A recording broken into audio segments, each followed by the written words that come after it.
Citizen wise में। मैं हूं शब। सिटीजन वाइज में अब वक्त हो चुका है दिन भर की कुछ खास खबरों पे नजर डालने का।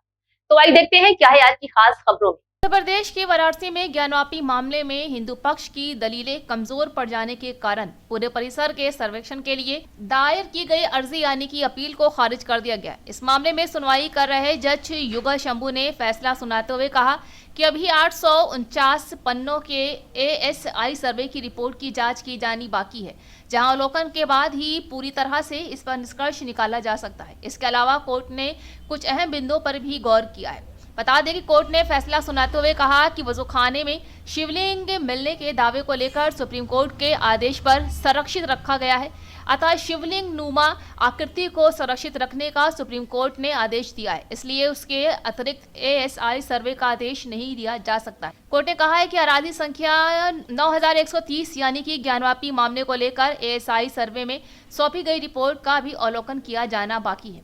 वह हिंदू पक्ष के वकील विजय शंकर रस्तोगी ने मीडिया से बातचीत के दौरान कहा कि वो अब हाईकोर्ट के सामने अपना पक्ष रखेंगे। हिंदू पक्ष के वकील ने मीडिया से बातचीत के दौरान कहा कि कोर्ट ने यह आदेश दिया था कि ASI की तरफ से सर्वेक्षण के लिए एक टीम बनाई जाएगी। ये टीम कुल 5 लोगों से मिलकर बनाई जाएगी, साथ ही इसमें एक अल्पसंख्यक वर्ग का भी एक शख्स शामिल होगा।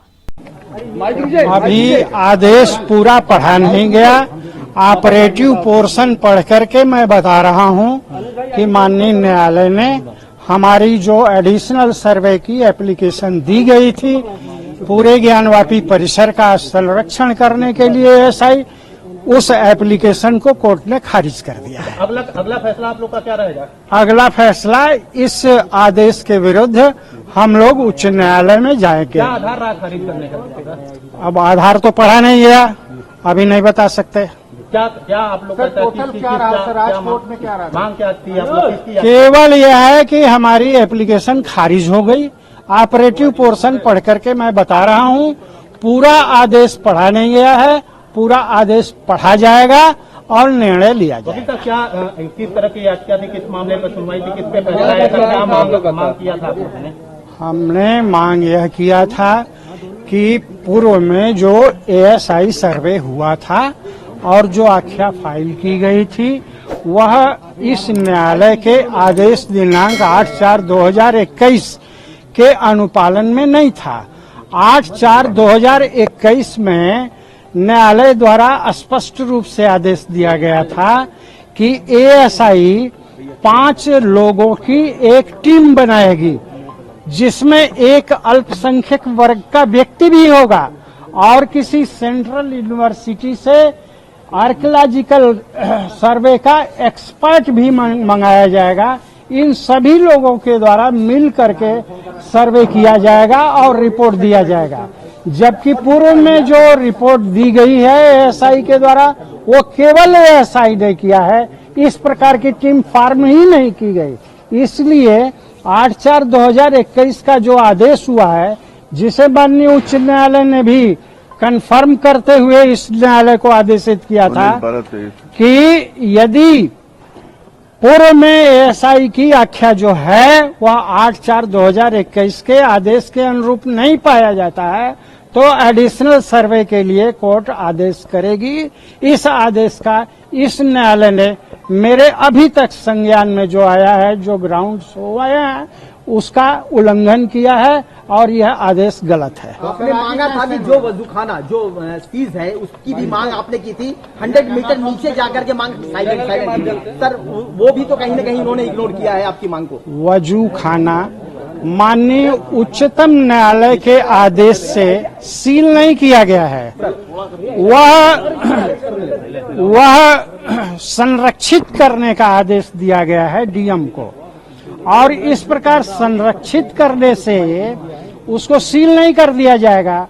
और ASI ने पूर्व में यही कह करके कि माननीय उच्चतम न्यायालय ने उसे सील किया है, इसलिए उसका सर्वे किया ही नहीं, तो पार्ट ऑफ प्रॉपर्टी का सर्वे हुआ ही नहीं और सील का आदेश भी कोई नहीं है सुप्रीम कोर्ट का। दूसरी बात यह है कि जो सेंट्रल डोम है, माने जो बीच का गुंबद है, वही उसी के नीचे स्वयंभू विश्वेश्वर का ज्योतिर्लिंग है। उस पर पूर्व के सर्वे में कोई खुदाई नहीं की गई थी। खुदाई करने से स्वयं को विरत रख लिया था एएसआई ने, और जो सर्वे किया था अपना जीपीआर सिस्टम लगा करके, वह उनका रिपोर्ट, उनका सिग्नल केवल 5.8 मीटर तक नीचे तक का दिया। उसके नीचे मलबा और बड़े बड़े बोल्डर्स पत्थर के मिले, जिसके कारण नीचे का रिपोर्ट नहीं दे सका। हमारे तरफ से यही मांग की गई थी कि इस बिल्डिंग को, इस ढांचे को बिना नुकसान किए, इससे हट करके कुछ दूरी पर 4x4 का ट्रेंच खोद करके एएसआई नीचे से उस पर, उस सेंट्रल डोम के नीचे पहुंचे और उसकी विस्तृत सर्वे करे और इसकी रिपोर्ट न्यायालय में देवे। लेकिन किन कारणों से इस न्यायालय द्वारा हमारा प्रार्थना पत्र खारिज कर दिया गया है, इसको हम लोग उन ग्राउंड्स को पढ़ेंगे, देखेंगे और देख करके उच्च न्यायालय में इसके विरुद्ध अपील दाखिल करेंगे। अगर ये माना जाए कब तक जा सकते हैं आप हाईकोर्ट? विद इन लिमिटेशन 30 दिन का जिला न्यायालय के लिए है और 90 दिन का उच्च न्यायालय के लिए है। दोनों चीजों को हम लोग अभी कंसीडर करेंगे कि हमको जिला न्यायालय में जाना है या उच्च न्यायालय में। तो थी आज दिन भर की अहम खबर। ताजा खबरों की अपडेट के लिए जुड़े रहिए हमारे साथ सिटीजन वाइस पर। हमारे चैनल को लाइक, शेयर और सब्सक्राइब करना ना भूलें।